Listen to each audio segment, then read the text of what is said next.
Hello students, welcome to my channel. আজ তোমাদের সামনে যে প্রশ্ন উত্তরটি এনেছি সেটি বাঁকুড়া বিশ্ববিদ্যালয়ের ইতিহাস মেজর থার্ড সেমিস্টার MJC 4 থেকে।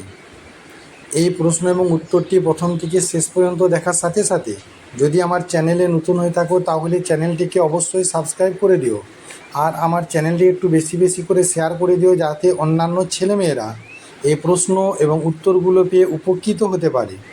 দেখো, আজকের প্রশ্ন হলো বৈদিক সভ্যতার সঙ্গে সিন্ধু সভ্যতার পার্থক্য নির্ণয় করো। উত্তর: হরপ্পার সঙ্গে বৈদিক সভ্যতার বিভিন্ন দিক থেকে পার্থক্য চোখে পড়ে। 1 নম্বর, মৃত্তিকা খনন করে সিন্ধু সভ্যতার যে নিদর্শন পাওয়া গেছে তা থেকে জানা যায় যে সিন্ধু সভ্যতা ছিল নগরকেন্দ্রিক সভ্যতা। আধুনিককালে নগরের মতো এই নগরগুলি স্থাপন করা হয়েছিল।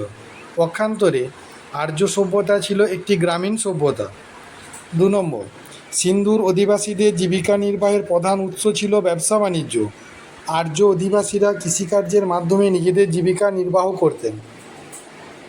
3 নম্বর, অনুমান করা হয় সিন্ধু সভ্যতার সূচনা হয়েছিল ধাতু যুগের প্রথমার্ধে, কারণ এই সভ্যতায় তামা ও ব্রোঞ্জের নিদর্শন পাওয়া গেলেও লোহার কোনোরূপ চিহ্ন পাওয়া যায় না। অপরদিকে আর্যরা লোহার ব্যবহার জানতেন এবং তাদের দৈনন্দিন জীবনে লোহার বহুল প্রচলন ছিল। 4 নম্বর, সিন্ধু অধিবাসীরা পশুর ব্যবহার জানলেও অনুমান করা হয় ঘোড়ার প্রচলন জানতেন না।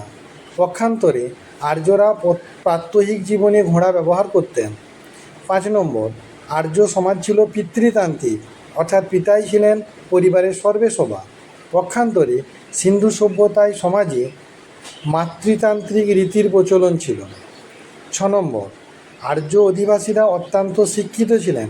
বেদ, রামায়ণ, মহাভারত, উপনিষদ প্রভৃতি এর দৃষ্টান্ত স্থাপন করে।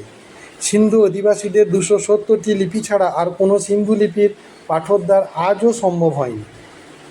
7 নম্বর, হরপ্পা সভ্যতার অধিবাসীরা শবদেহকে সমাধি দিত, কিন্তু আর্যরা শবদেহ দাহ করত।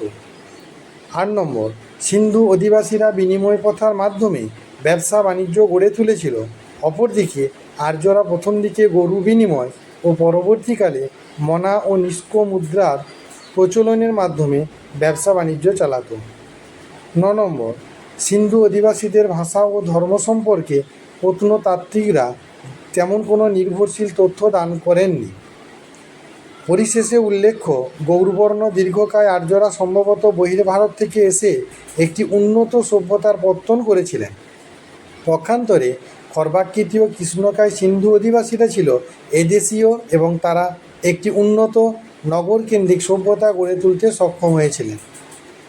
দুটি সভ্যতার মধ্যে বিস্তর ব্যবধান থাকলেও আর্য সভ্যতার উপর সিন্ধু সভ্যতার প্রভাব অস্বীকার করা যায় না। হিন্দু ধর্মের শক্তি পূজা, শিব পূজা সিন্ধু সভ্যতা থেকে নেওয়া হয়েছিল। পোড়ামাটির ইট, মূর্তি, ছাপ লাগানো মুদ্রা হরপ্পা সভ্যতার উত্তরাধিকার বলে গণ্য করা হয়।